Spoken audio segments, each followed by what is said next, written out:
So this is my Forbidden Druid, size large. I'm going to run through all the little details, all the little fine-tuning parts. So yeah, let's find out what this thing has to offer.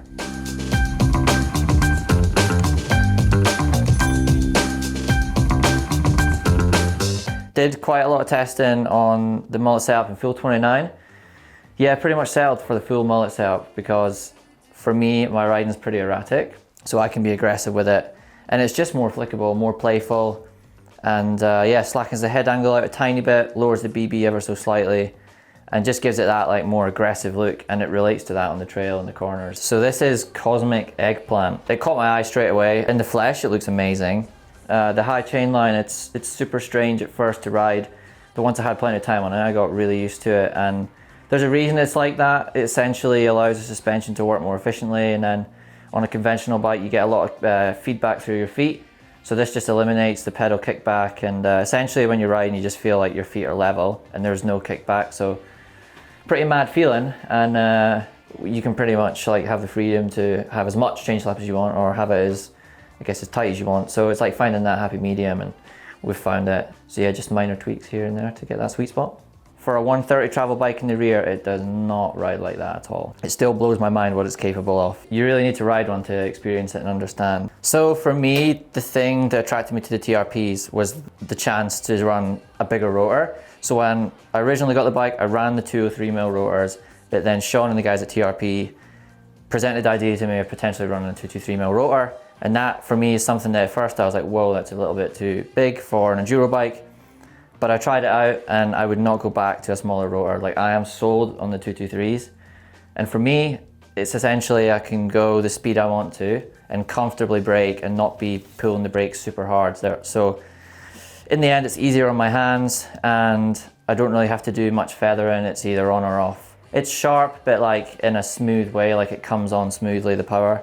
Quite frankly, if I didn't have them, I don't think I'd be able to comfortably stop, because I find that on this bike, I've probably never been able to go as fast before. So yeah, I definitely need the stopping power, and I have it. So yeah, I'm stoked with them. So up front, I'm running the Fox 36, and then I'm running the DHX2 in the rear. The coil is something that, for me personally, I prefer. Doesn't heat up as much. It's a little bit more consistent across the course of like a super long stage. A little bit extra weight, but I think you can compensate for that with the performance that it puts out. Pretty much run my setup towards the faster side, and everything almost open. That's been a big change for me. Everything that I ran in the previous years was slow and super stiff, but now it's like really fast and really soft. So that's a big change. Yeah, try not mess with it too much. Maybe a click here and there, but I like to just try and find one setup that does every single trail, rather than trying to like fine tune for specific trails, which is something in enduro that you really can't do because every round we go to is completely different. So yeah, pretty basic setup, everything open, fast and soft. Of course, living in Scotland, it is always miserable weather. So I've got a Mudhugger FRX guard here. They do different sizes, but I tend to go for the larger one. So right now I've got Maxxis front and rear running the Assegais, 2.5 downhill casing. They are heavier, but for what we're doing, pretty much downhill tracks, you do need a little bit more protection. I'm running a tyre insert in the rear and a tyre insert in the front, which again adds weight, but it's definitely needed. Tyre pressures, 27 PSI in the rear and between 22 and 23 in the front. And that's almost always in the dry and in the wet, never changes.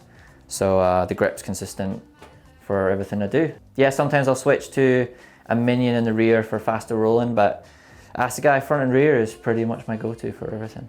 Back in 2015, I snapped my elbow, went through all the rehab, and then eventually, once I could get back onto a bike, something was a little bit off and I couldn't run my front end as kind of what it was before anyway. So yeah, ever since then, I've basically had to run, it's not a huge stack, but it's like 2-3 more spacers than I ever had to before. And I'm running a higher rise bar than I would normally run to. So that essentially just allows the front end to be higher up and closer to me because I can't straighten my elbow, which a lot of people don't really know, and it is quite hard to believe, but it's a big difference between my left and right arm. So this is SDG's Bel Air. Again, they have like a massive range of saddles. I got a good range of them, tested a few, but I ended up settling for this, and it's just like a little bit more shorter, a bit more compact. And then we have the tailless dropper post, which I really enjoyed as well. The favorite thing about it is how easy the levers to pull, so yeah, there's no like stress having to push it down or fight with it. For sure the nicest bike I've ever owned and ever built, so I'm stoked.